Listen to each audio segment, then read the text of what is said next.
Well, talking about big money, Formula One is about to start shortly. I think next weekend, I think. Wow. But as a precursor to that, they've just launched their latest Netflix documentary on Formula One, Drive to Survive, Season 3. Yeah, I started watching it yesterday. And did you? Is it good? Yeah, absolutely. Is it worth? Yeah, Well, absolutely. yeah, because the first episode, they have to tackle the whole COVID story. Yeah. And when it starts, they're like, oh, COVID, it's something in Italy or China. Yeah.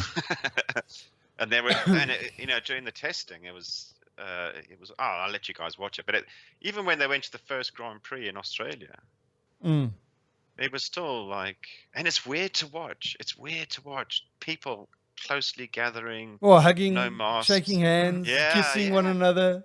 It's like, don't do it, don't do it. You know, there must be a disclaimer at the bottom that says this was recorded pre-COVID. Yeah. Shit. No, well, yeah. So how far did you get into it?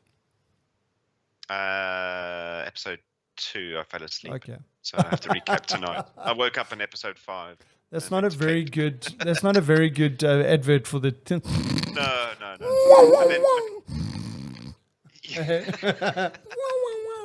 Something like that. Yeah. It's a nice little. Yeah. Dulcet tones.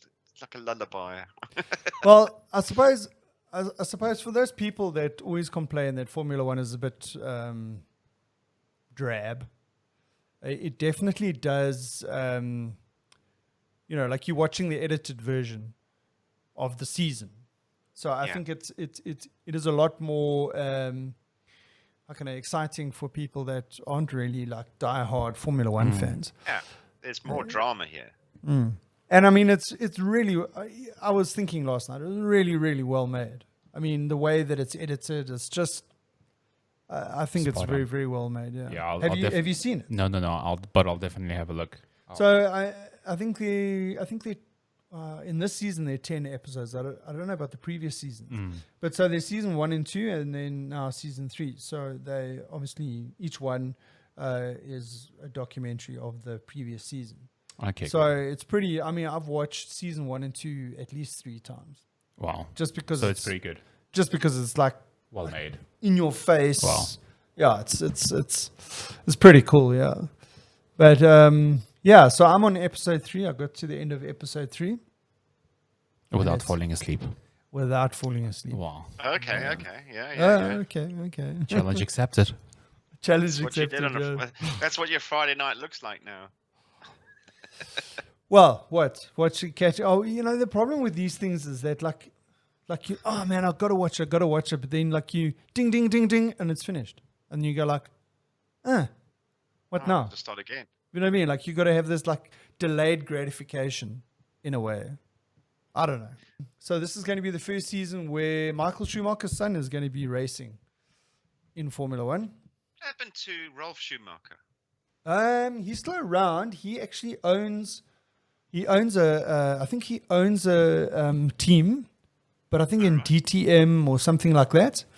And I think he's got a lubricants company, like oils and that kind of stuff, something like that. Schumacher Steel alloys. Yeah, but he does write articles. He does comment on Formula One for some German newspaper or German TV or something like that. Yeah.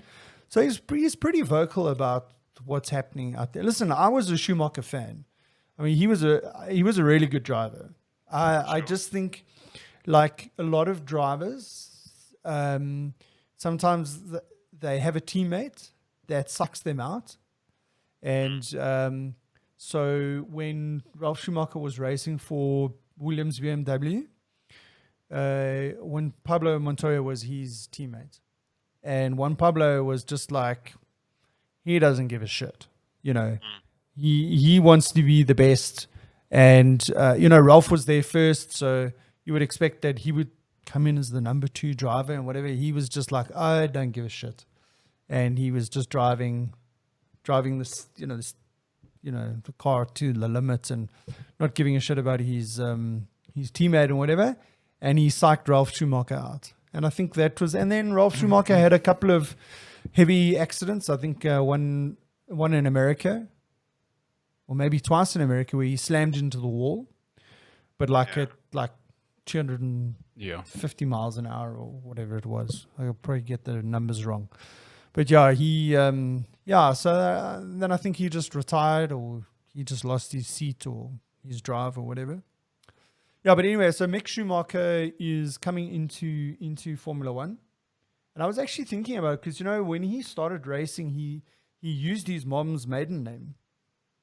He didn't use the Schumacher surname just to try and, keep the press away from him. Well, keep the press away, just to be a little bit low key. And I think it's only in the last 2 years when he got into F2, into Formula 2, that he started using the Schumacher surname. And then now, obviously, the people start noticing him. Was that because Michael Schumacher was still around at that time? Well, no. I mean, he started. I mean, remember where we now. So I think Mick Schumacher is like 21, and Michael Schumacher had his skiing accident when 2013. I think So that he's was right. 8 years. So Mick must have been what, 13 at the 13, time. yeah. 13 at the time. So I think he was racing. Yeah, so I think that maybe it was twofold. Maybe he just didn't want to be singled out as a Schumacher and get any special favors because of that. Because I mean, there's a lot of talk. Is he in Formula One because of his surname, or is he's there on merit? Well, he's the F2 champion, so he's there on merit, right? So, but what I find very interesting is obviously there's no information about what's happening with Michael Schumacher. Yeah. And I was thinking it must be really tough for Mick Schumacher, because journalists can't help themselves but try and get a tidbit of information, hopefully waiting for him to crack. And apparently, like his first interview now that they had leading up to the Formula One season, he just snubbed it straight like that. He's not going to talk about it. Told him straight. You have to. Don't you even have ask. To. I mean, it's I'm such not a going to talk media about it. frenzy in Formula One. You've got to knock that on its head early on. Yeah. Otherwise, they're just going to plague. Yeah. Well, Talking about German racing drivers, before we carry on with the Schumacher story, yes. did you know Sabine Schmitz?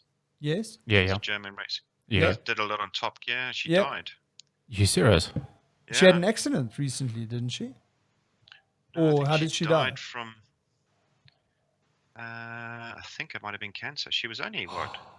Oh, that's terrible. Holy shit, dude. I I didn't know remember that. her. Like 53, Yeah, 52, something like that. She was Yeah. quite young. Wow. Geez, that's shocking. Yeah. Yeah. Oh well, shame, man. Yeah, We're kudos talking to about her. German She was good. drivers. Nico Rosberg. I was very disappointed with Nico Rosberg when he retired, because he retired straight after he had won the World Championship. Exactly. Why did he do that? Well, he said his only goal was to win one World Championship, and then he was going to sounds like retire. that doesn't sound like the attitude of a Formula One driver. Well, I don't know. Maybe, look, dude, I don't know. Maybe he decided.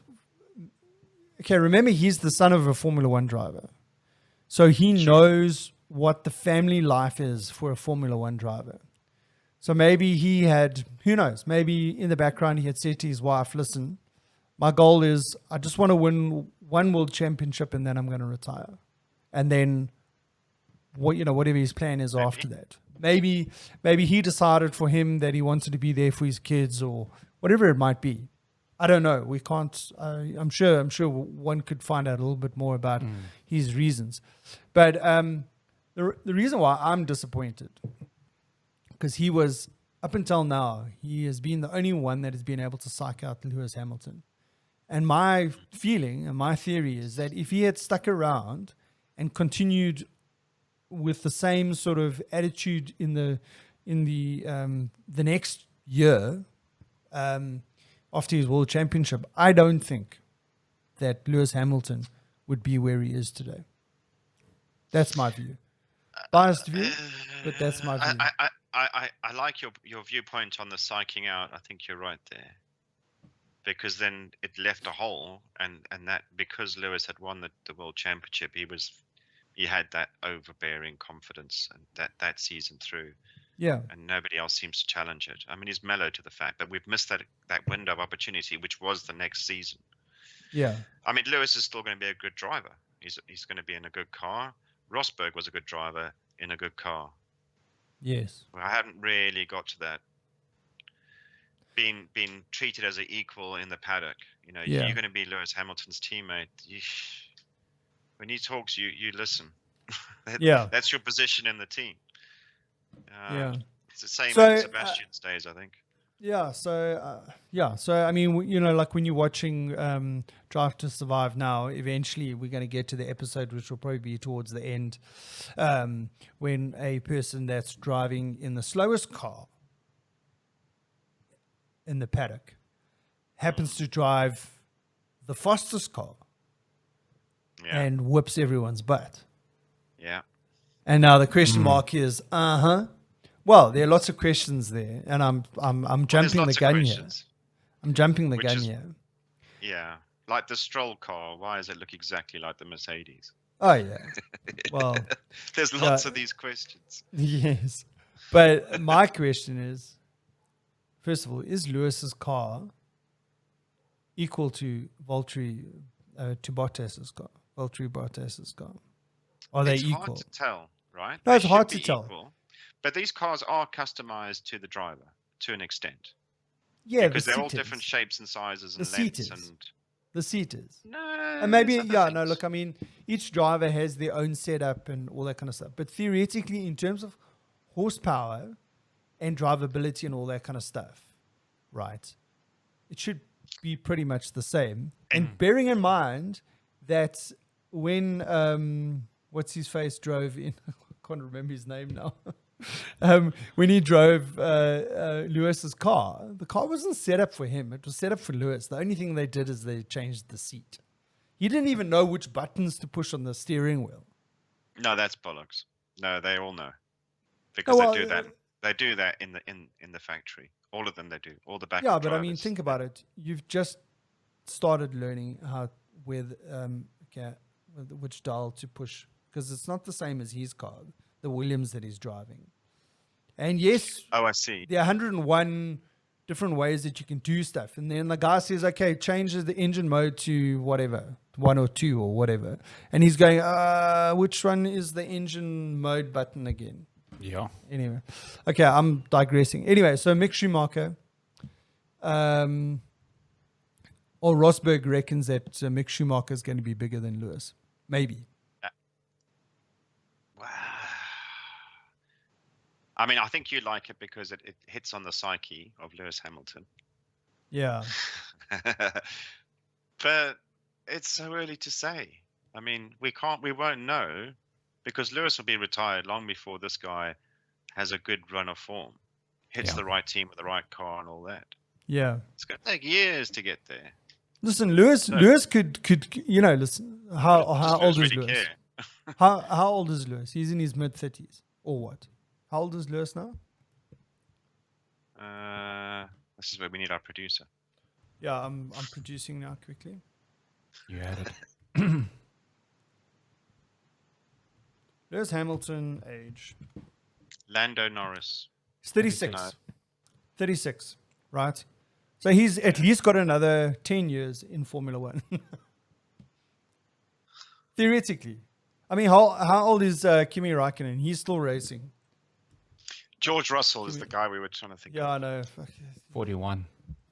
So Kimi Räikkönen is 41. So let's say Hamilton drives for another 5 years. He could win another 5 championships.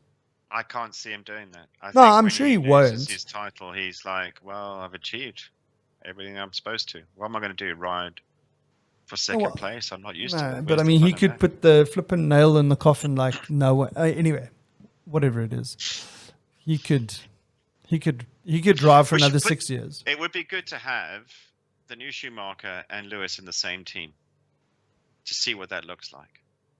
Sure. because the trend is now that they get these young drivers, younger than ever before, and throw them in and just see what they can do, because these guys are good. These are guys are natural talented drivers. Yeah. And yes, they don't have the experience, but they've got the Reactions. they've got the reactions, they've got the calmness in these situations, and that's what we need. You know, you can learn quickly. Think how many laps they do before a Formula One race. Yes, there's fanfare and there's nerves and everything else, but I bet Lewis Hamilton still gets nervous on that starting line before a race. Yeah, I'm sure. Same for Absolutely. everyone. Absolutely. Yeah, I don't think that ever goes away. Yeah. I think that's one of the reasons why they do it. Yeah, absolutely. Well, Well, all right. geez, like belting down the road at like 300 kilometers an hour into a corner. Lovely. Yeah, you start braking 250 meters away from the corner. Yeah. Can you imagine the reaction speed you need? Oh no, geez, dude, it's insane. 250 insane. meters from a corner and you hard on the brakes. Yeah. And how many G's are you pulling? You're pulling a lot of G's. Jeez, dude. Yeah. Anyway, let's see what happens with Mick Schumacher. I'm interested to see I'm interested. what's to going to see as happen well. there. Yeah. Absolutely. Yeah. I still want them to put Verstappen up against Lewis in the same car. So I'm so anti-Hamilton. It's not funny. Why? Why? Really? I don't know. I Really just- come through. I suppose when like Lewis will say is that when you're winning, everyone hates you, right? Like Yeah. a lot of people hated Michael Schumacher at the time, and It was boring for the fans, though. yeah, I suppose it It's was the boring same- for the it's fans. To an extent, it's the same now when you've got the same guy in the best car. Who won? Oh, yeah, of course he did. Yeah, sure. Yeah, I suppose you got to be able to back someone. I like to back the underdogs normally. So I'm like, okay, this season I'm going to be watching Mick. The other guys that I'm interested, I'm a Daniel Ricciardo fan, so yeah. Verstappen, I'm interested in what Verstappen's doing. What's Sergio He was Perez in going to do Formula in a One Red before Bull? he had his official driver's license for stuff. Yeah. That's ridiculous. Yeah, but out of all the drivers in the paddock, I probably like Verstappen the most because of his attitude. He's got this that same sort of attitude. He doesn't give a shit. Yeah. Right. And like the other drivers know now that if you want to overtake Verstappen, you got to be prepared that he's going to fight. And he doesn't. He's quite happy to take you out. At the same time, he was very much like that when he was younger, and I would say he's matured as a driver now. But there's in the back of everyone's mind, they're like, okay, how far is Verstappen gonna take it to make sure that you don't pass him? He's very, very aggressive. Yeah, but he's clever. He's analyzed the course. He knows where the usual overtake spots are or other potential ones. He's a bit like Alonso that way. Yeah.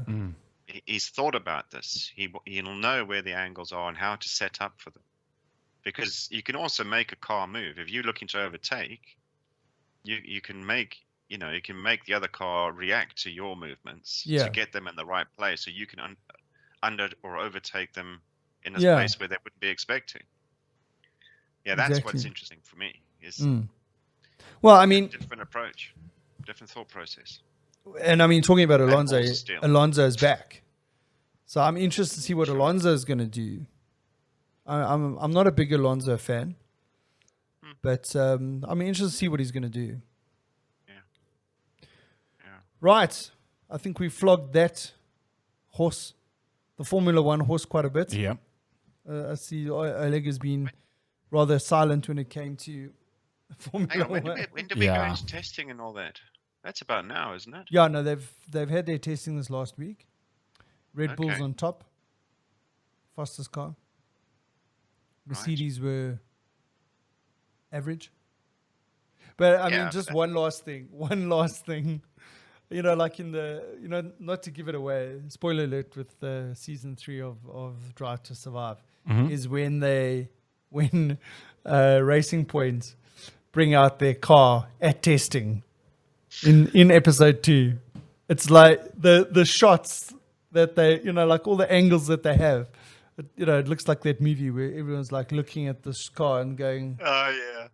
what the fuck is that? Everyone's like, hang on. Hang on.